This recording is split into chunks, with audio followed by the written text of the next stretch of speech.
Let's talk to Ben. All right. Where you been? Just a little comedy for you. Here. Ben. What's up? Oh, Yo, where's the Q file? Little computer humor for all the folks out there who use Windows. A little handbrake.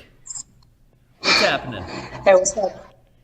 Now, last time I think your call froze and it was horrific. This is good. This is like mobile. Yeah. So, like, I was talking to you guys, and it was cool.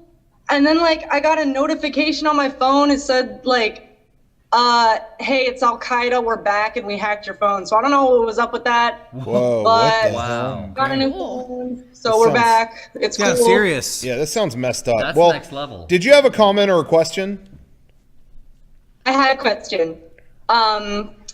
So this is gonna sound kind of like hipster or whatever, but I'm into a lot of stuff that's kind of like obscure-ish. It did sound hipster. I'm glad you prefaced it with that.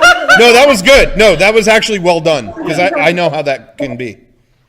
So my question is, what's like your favorite thing that nobody knows about? So like for me, it would be Boogie Pop Phantom. Nobody knows what that is. I know about that. Please. You know Anime, right? I got the box set. I've never watched it, but I have it. We all know about Boogie Pop Phantom. You thought you were so hip. In fact, Boogie Pop Phantom is passe. Yeah. Sean's kids know about Boogie Pop Phantom, and they didn't even like it. Yeah. They think it's Boogie Pop said it was boring. blowing up right under my nose. Where have I been? I don't know, caves or something. I've been here in my room watching my box set of Boogie Pop Phantom and not paying attention to the fact that it's blowing up and becoming the most popular thing in the world. Yeah. Damn. Well, What's the most obscure thing you guys are into? Yeah. I'm trying to think, because everything I'm into is obscure.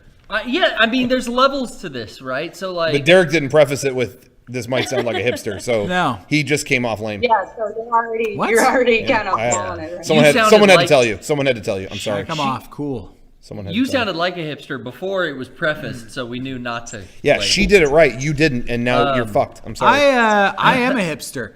I'm What's a the most hipster. obscure? I own the word hipster. Everybody else is like, don't say that word. I say it. I like that am you it. own that. Yeah. Any word that everybody Nice. agrees they hate, I'm that word. Give that word to me. For me, I think it would be like, I know anything Disney related doesn't seem like it would be. Like, come on, it's fucking Disney. Old, like, Disneyland history, people know that shit. Like, that's everywhere. But some of the shit that was in old Epcot is, like, not known by people. And it's like they built some of the most incredible shit that is just not there, and people don't know about it. So that would be mine, is, like, shit to do with old Epcot. I don't know. Yeah, I'm I don't know what that is, so it counts. I guess the most obscure thing, something with like maybe a higher entry level point, would be weirdly enough, I'm holding these instructions for a MIDI keyboard. Like I like synthesizers and old analog musical devices, and I know there's a pretty niche but large audience for that kind of stuff. Mm-hmm. And it's very growing recently as well, which is probably why I'm getting into it, to be honest. But yeah, like synthesizers and sequencing a bunch of them together using MIDI channels. Cool. I'll say that. Electronics.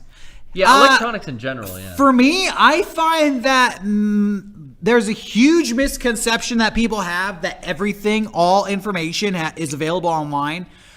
People think that everything that's ever been written into a book has somewhere along the line been transcribed onto the internet, and that is not true. Not like 10% of the world's information is online. So I love going into bookstores and finding out of print books with information that's just not online, or especially like old science fiction books, like Asimov magazines from like the 40s and stuff, with like all these famous authors, but they're just like, you know, old magazines that are kind of falling apart. Old magazines, old books, sci-fi books, and just, I don't know, even like old, really into, and people out there know this, but like cryptozoology, like books about monsters that may or may not exist. I love like people's accounts of like, yeah, I saw the Jersey Devil. I was driving down the highway in the summer of 1973 when it jumped on the hood of my car. And like books that are just like stories of that. Yeah. That shit's not online. That's pretty much only in book form, Yeah. and you have to find it in wherever you can get it.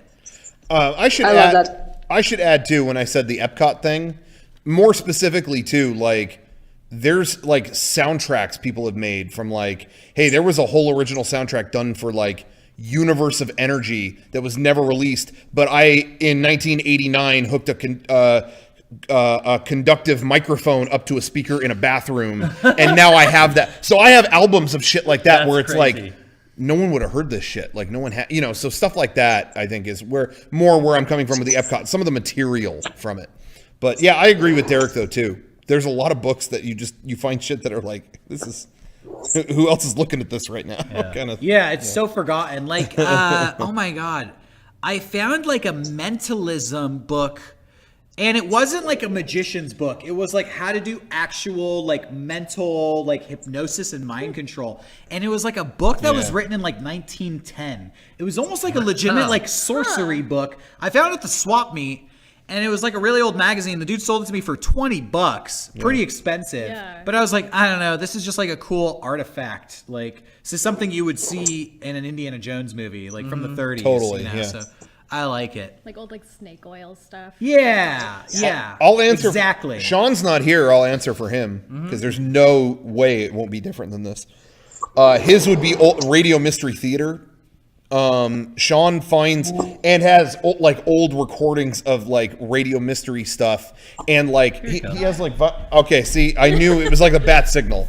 He would in terms of something you like that like is super obscure and like no one else knows about it. Definitely is. It'd be that Radio Mystery Theaters. Or absolutely X-1. And you know, I recently thought like, hey, podcasts. I wonder if they like uploaded these as a podcast form. And they did, and so I've been listening to a lot of like old ones, and some are like, dude, this is super racist. Like, you some are not. Some are. Look, the really old ones are like, dude, what the fuck? But then it's so funny because you listen to like the guy who uploaded them, and he has his own little like side gig trying to like sell you these hard drives of like old shows and stuff.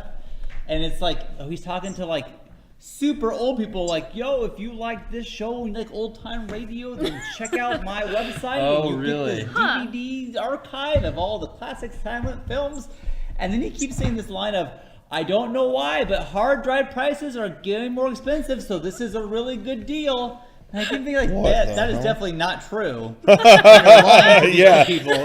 I got an 8 terabyte for like $100. Yeah, you're lying, but if you're 95, you don't know that.